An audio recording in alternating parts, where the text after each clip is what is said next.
I'm going to give you helpful tips for when you are reading to learn, not learning to read. There are two ways that we are all taught to recognize words to help us read. Words that we know, like of, as, at, is, are sight words. We are taught to memorize them. How many can you think of? Good!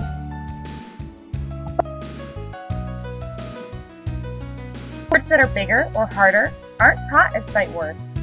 Teachers help us learn them by using structural analysis. What is structural analysis? I'm glad you asked. Structural analysis is looking for the little words inside the big ones. Little parts that make up words can be morphemes, phonemes, prefixes, suffixes, and the root word.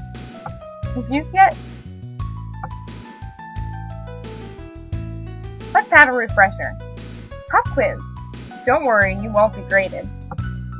What is a prefix?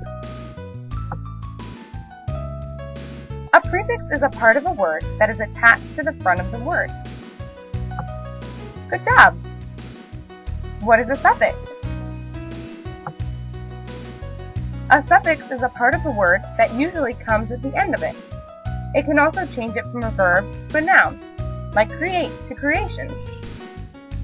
What is a root word?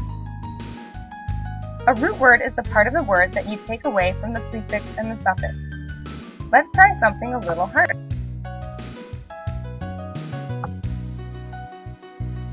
What is a morpheme?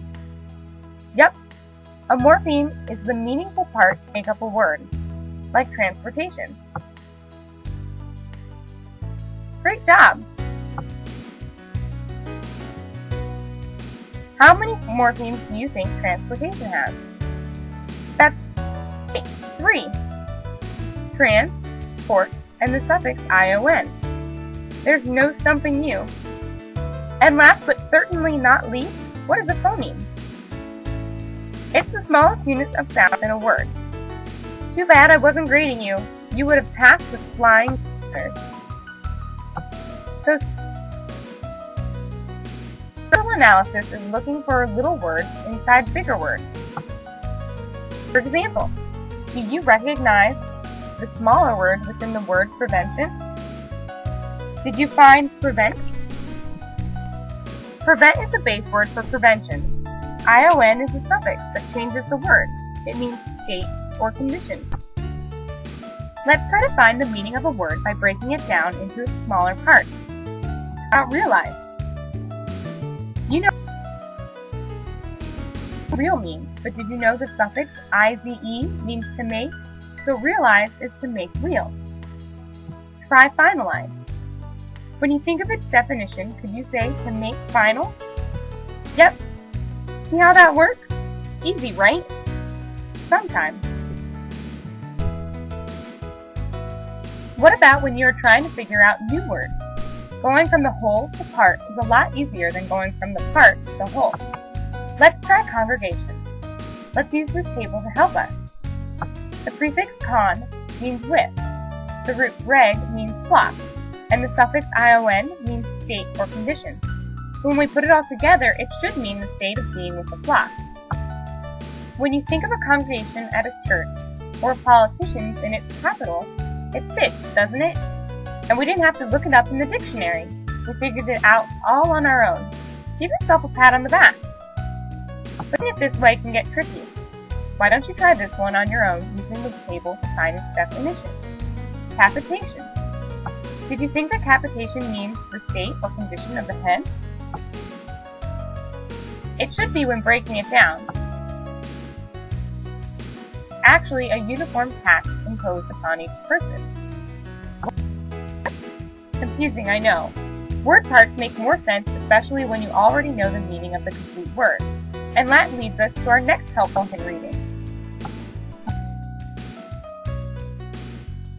One of the really important things we learn when we are learning to read or reading something new.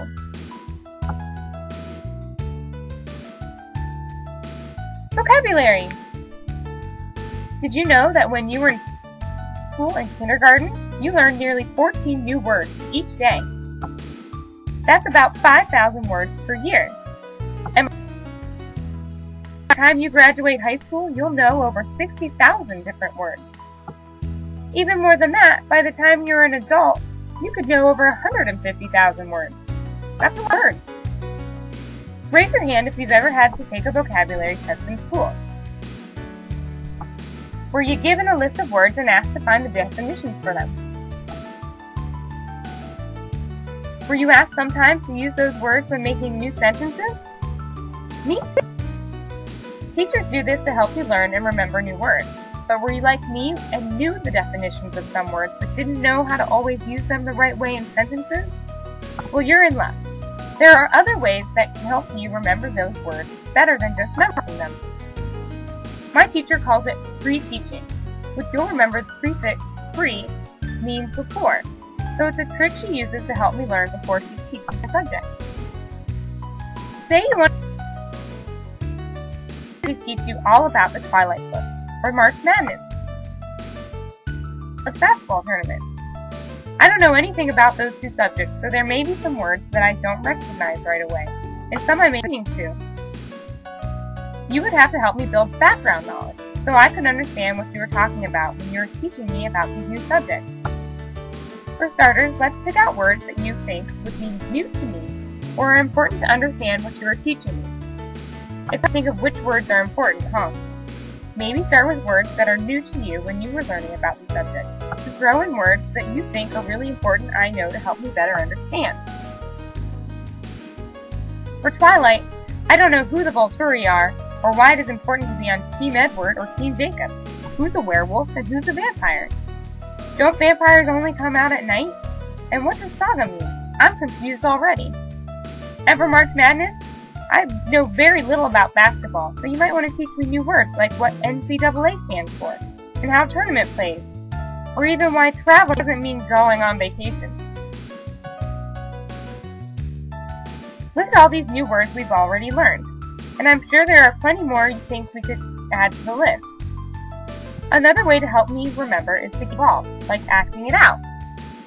Maybe you could dress up like a vampire or even a werewolf, or she rules of basketball by teaching me to dribble or dunk a basket. Getting involved sometimes can really help when trying to learn and remember a new subject. I know I remember better when I've seen or done something to help me remember. Thanks for all your help. Isn't learning to read fun? Now imagine if you were an English language learner. You would have to use all of these tools plus more in order to help develop and learn English so you could keep up in school. Not an easy. I'm already exhausted. Do you know that much of the English language actually comes from words borrowed from other languages? In fact, academic English, which is words in academic texts and discussions, includes Greek and Latin. Take a look at these Greek and Latin words. How many do you know, use, or have read? Because of this, the basic meaning of a term can come from 3 different English words that each come from a different source. Like win, which was actually given to us through Anglo-Saxons. Could also be succeed, which comes from French, or even triumph, which is Latin. Take a look at the next one. Fear, terror, trepidation. Latin words seem a little harder. That's probably because they are usually used in academic language, which English language learners need to succeed in school. But they usually read or hear English conversationally, like talking with friends or magazines. One way to help English language learners is using cognates to translate words to English. What's a cognate? I'm glad you asked. A cognate is a word that comes from the same root. It literally means born together. Let's look at English and Spanish words. Thinking of cognates being together, picture a fraternal twins. Only one came out English and the other came out Spanish. Like civilization versus civilización. History versus historia. They look similar, but they are not the same. To learn academic language and succeed in school, it's helpful and important to read, read, read.